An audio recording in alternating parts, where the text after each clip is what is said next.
Avec cette semaine Jean-Pierre Marois, propriétaire des bains Gerbois, des bains Gardiens. Il y a une longue panoplie en fait dans votre présentation.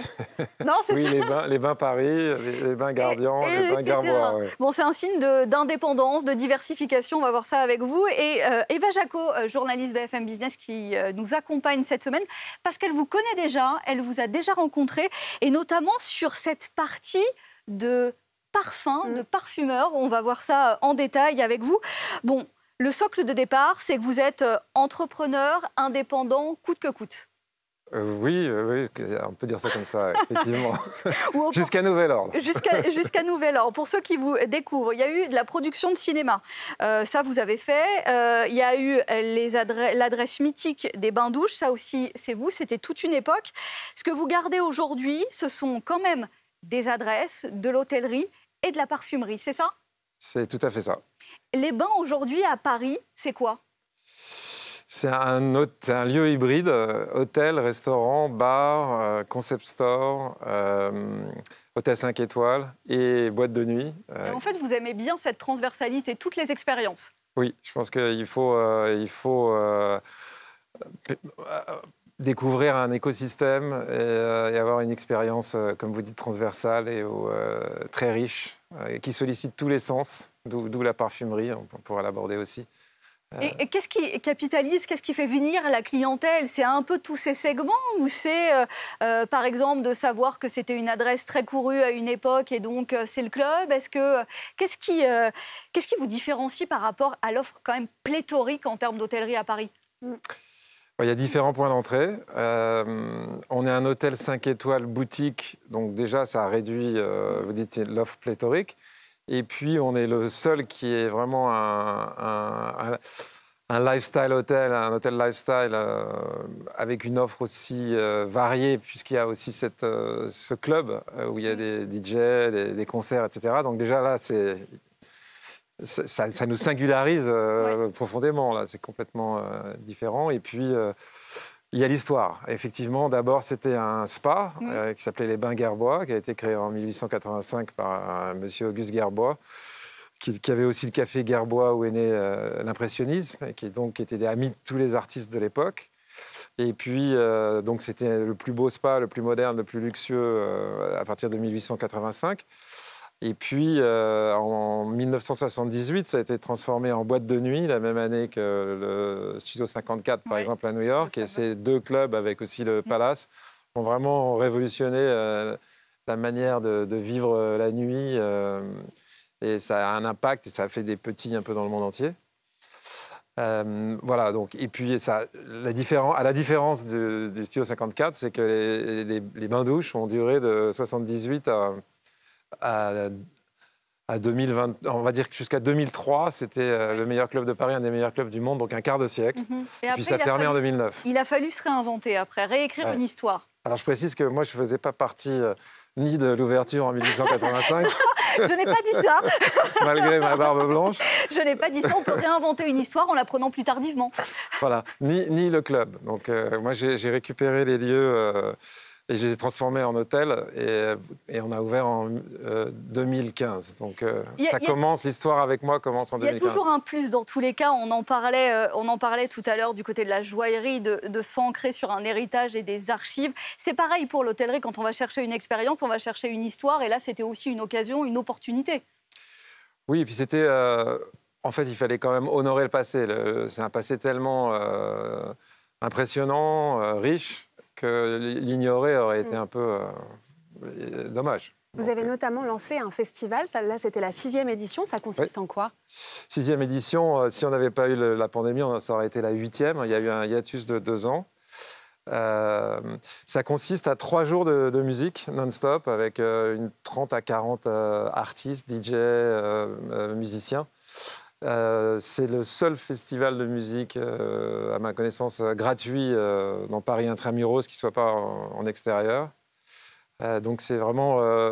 on se fait plaisir, on souhaite être une scène vivante, on souhaite mettre en scène ou éclairer certains artistes. Et voilà, donc c'est vrai que c'est devenu un phénomène. Et quand c'est comme ça, après, on se rémunère sur une clientèle qui vous découvre et qui revient? Alors, elle revient idéalement, oui. Donc, on se rémunère peut-être. C'est plus de... Moi, je vois les bains comme à la fois évidemment une marque lifestyle, mais aussi une sorte de label culturel, puisque ça commence avec Monet, Manet, Renoir, Zola, qui a fait une partie de son roman L'œuvre, qui se passe au Café Garbois, etc. Et puis, voilà, donc il y a un impact culturel de ce lieu sur la capitale depuis toujours. Et donc, moi, je me sens dépositaire du lieu plus qu'autre chose, et donc il faut garder ça vivant. Donc c'est vraiment ça qui m'intéresse. L'hôtel en Camargue, un nouvel hôtel 5 étoiles. Là, c'est pour 4 étoiles. Oui. Je vous ai ajouté une étoile déjà, c'était fait. Bon, ce sera Général 5 étoiles. à terme peut-être. C'est l'idée d'avoir une adresse dans le sud, ça fait sens, c'est de se déployer, c'est d'aller chercher une autre rentabilité et aussi là des expériences sur site. C'est ça. Et en fait, j'avais envie de... On a constaté rapidement que le concept des bains, il est assez unique. C'est-à-dire que c'est un mélange de bien-être.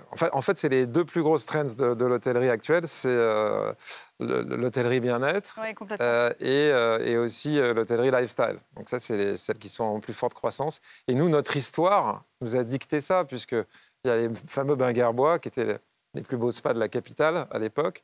Et puis les bains-douches qui ont vu passer tous les plus grands artistes, aussi des concerts, des Depeche Mode, Simple Minds, enfin, à l'époque où ils étaient inconnus. Et donc... ce qui était intéressant, c'est de se dire, c'est facile à dupliquer peut-être en ville. On peut imaginer les bains à New York, à Londres, à Madrid. La franchise, les bains. Voilà. Et en fait, j'ai découvert en 2019 qu'on pouvait aussi le dupliquer en resort. Donc ça a été une découverte parce qu'on a été invité à faire un très gros pop-up à Tulum, au Mexique, un endroit très branché, très beau. Assez sauvage malgré tout, assez préservé. Et on a fait ça pendant 6 mois. On a créé un restaurant, un bar de plat, un beach club. On a même fait un spectacle de cabaret. On a fait venir une vingtaine de personnes de Paris. On en a engagé 60 sur place. Une clientèle qui est habituée, de toute façon, vous êtes obligé d'avoir de tels rendez-vous et de telles expériences sur place. Parce que là, avec une concurrence et une offre dense, vous n'avez pas le choix que de créer des moments.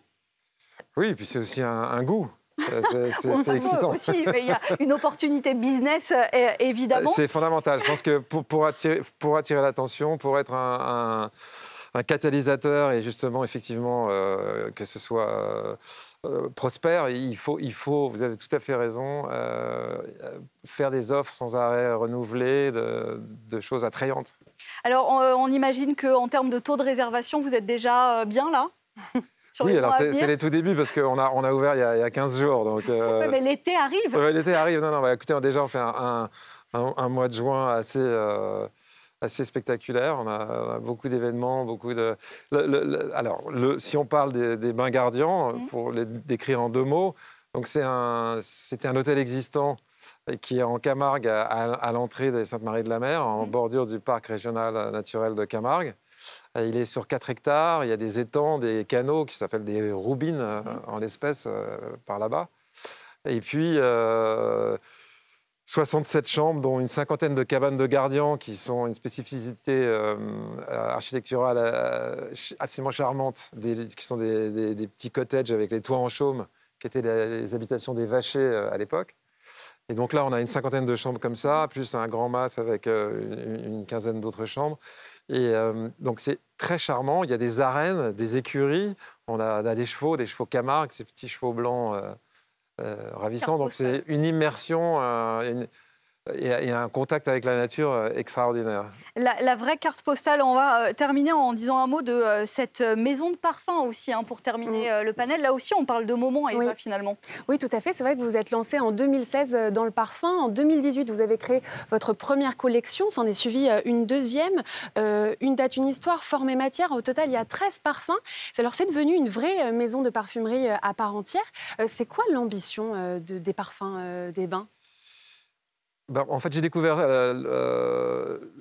ce que représente le travail d'un parfumeur quand on a développé l'identité olfactive des lieux avec une grande dame de la parfumerie qui s'appelle Dorothée Piot.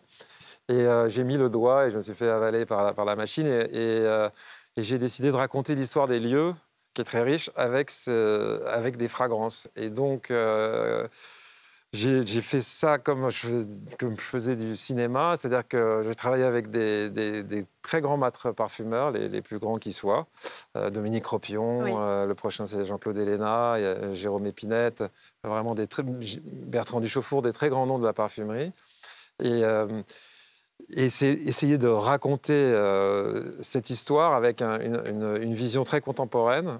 C'est pas du tout une marque héritage en ce qui concerne les senteurs. En bouteille. Voilà, avec les meilleurs ingrédients qui soient. Donc c'est de la haute parfumerie. C'est un peu plus cher que... On est autour de quoi, 90 € sur les 30 ml, 90 € 30 ml et 210 € 100 ml.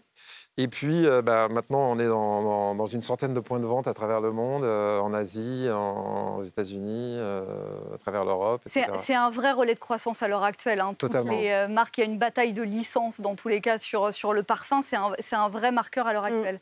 Vous avez d'ailleurs lancé le Raku. On s'est rencontrés justement à cette occasion. Vous le vendez aussi, vous vendez vos parfums dans un concept store qui se trouve de l'autre côté de l'Hôtel des Bains. À Paris, oui. Un lieu où il y a de l'art. Racontez-nous, qu'est-ce qu'on trouve dans cette boutique? Donc, en fait, ce qui est intéressant, c'est de faire des collaborations avec d'autres maisons indépendantes. Oui. Essentiellement, donc, on a fait des collaborations avec, par exemple, Officine Générale, la marque de vêtements avec Pierre Maheo. On a fait une chemise, une collab. Les bains Officine Générale. On a une petite ligne de maroquinerie capsule géniale avec Pierre Hardy.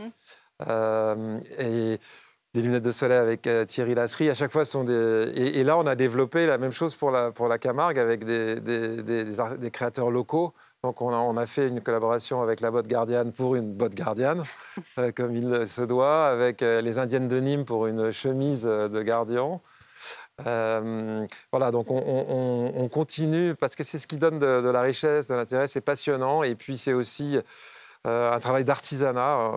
Je conçois l'hôtellerie comme de l'artisanat et de travailler avec ces maisons qui ont la même passion du travail bien fait. Bon, entrepreneur, indépendant, amoureux de l'artisanat, etc. On en passe. Merci Jean-Pierre Marois d'avoir été dans Iconic Business. Merci Eva Jaco. On vous retrouve dès la semaine prochaine. Iconic Business, le luxe par BFM Business, exclusif, intemporel, mythique, responsable et déculpabilisé. C'est toutes les semaines, dès à présent sur l'appli, le site et les réseaux sociaux.